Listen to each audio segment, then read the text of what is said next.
ଯେପରି ଯେ କେହି ତାହାଙ୍କଠାରେ ବିଶ୍ୱାସ କରେ ସେ ଅନନ୍ତ ଜୀବନ ପ୍ରାପ୍ତ ହୁଏ।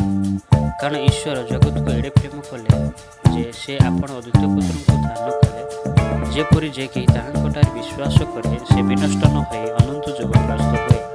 ଯେଣୁ ଜଗତର ବିଚାର କରିବା ନିମନ୍ତେ ଈଶ୍ୱର ଆପଣ ପୁତ୍ରଙ୍କୁ ଜଗତକୁ ପ୍ରେରଣ ନ କରି ଜଗତ ଯେପରି ତାହାଙ୍କ ଦ୍ୱାରା ପରିତ୍ରାଣ ପ୍ରାପ୍ତ ହୁଏ, ଏଥିପାଇଁ ତାହାଙ୍କୁ ପ୍ରେରଣ କଲେ। ଯେ ତାହାଙ୍କଠାରେ ବିଶ୍ୱାସ କରେ ସେ ବିଚଳିତ ହୁଏ ନାହିଁ, ଯେ ବିଶ୍ୱାସ କରେ ନାହିଁ ସେ ବିଚଳିତ ହୋଇ ସାରିଲାଣି, କାରଣ ସେ ଈଶ୍ୱରଙ୍କୁ ଅଦ୍ୱିତୀୟ ପୁତ୍ରଙ୍କ ନାମରେ ବିଶ୍ୱାସ କଲେନି। ଆଉ ସେହି ବିଚାର ଏହି ଜଗତରେ ଜ୍ୟୋତି ପ୍ରକାଶିତ ହୋଇଅଛି, ଆଉ ଲୋକମାନେ ଜ୍ୟୋତି ଅପେକ୍ଷା ଘୋର ଅନ୍ଧକାରକୁ ଭଲ ପାଇଲେ, ଯେଣୁ ସେମାନଙ୍କର କର୍ମ ସବୁ ମନ୍ଦ।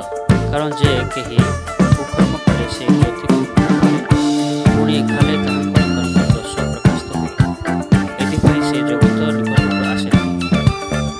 କିନ୍ତୁ ଯେ କେହି ସତ୍ୟ ଆଚରଣ କରେ ସେ ଜ୍ୟୋତି ନିକଟକୁ ଆସେ, ଯେପରି ତାହାଙ୍କର